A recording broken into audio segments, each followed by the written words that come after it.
Big Shots. An important, influential person. Tom Hanks is box office gold. As a filmmaker, this big shot has had success acting, producing, writing and directing motion pictures that have moved audiences the world over. In his early days, Ron Howard cast Tom in the lead role in Splash, a romantic comedy about a mermaid who falls in love with a human. The film went on to become a box office hit, grossing more than $69 million US. Tom made his mark in Hollywood in the film Philadelphia. He proved that he had the depth and talent to be one of the greats, and the film went on to make over $77 million US. I excel at practicing. He played Forrest Gump in the 1994 film that was a huge commercial success, earning over $329 million worldwide.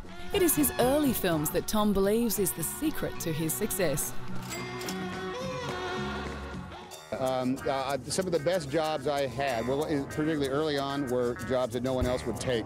So I was very lucky that everybody who turned down Splash had turned down Splash.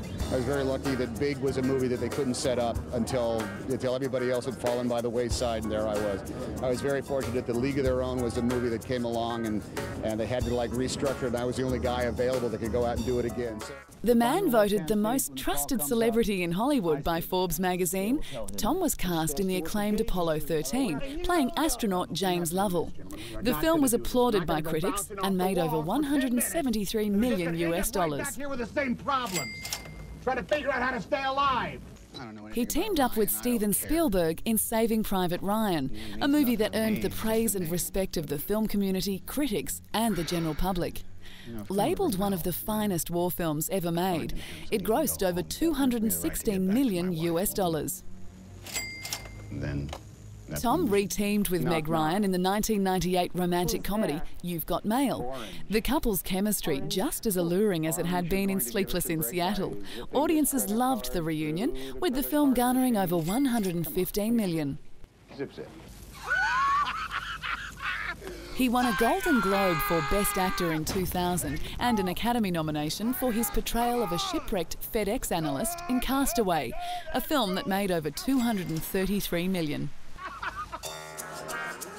In 2002, Tom received the American Film Institute's 30th Life Achievement Award in front of an audience packed with Hollywood elite. Happy to honour Tom as an important part of Hollywood, the AFI recognised his talents and honoured him for work that has stood the test of time. He collaborated with Spielberg again in 2002, starring opposite Leonardo DiCaprio in the hit crime comedy Catch Me If You Can. Well liked by audiences, the film was a critical and commercial success, taking in over $164 million. If you were a father, you'd know. Stop chasing me. I can't stop. The Terminal saw Tom play a man trapped in the JFK International Airport when he is denied entry into the US, but cannot return to his own country due to a revolution. Considered a disappointment, the film grossed over $77 million. No, Mr. Navorsky. He continues to be offered the big roles, starring in the highly anticipated 2006 film The Da Vinci Code, based on the best-selling novel by Dan Brown. The film went on to gross over $217 million US. In fact, obviously, I can't tell you why. In Toy Story, the first feature-length completely computer-animated movie released by Disney, Tom lent his voice to cool cowboy doll Woody. The family favourite took over $191 million US at the box office and spawned a sequel. Tom's efforts as producer haven't gone unnoticed, with his computer-animated film, The Ant Bully. That looks vulnerable. As of 2006, this big shot is the highest-grossing lead actor of all time, with a worldwide gross of nearly $6 billion US.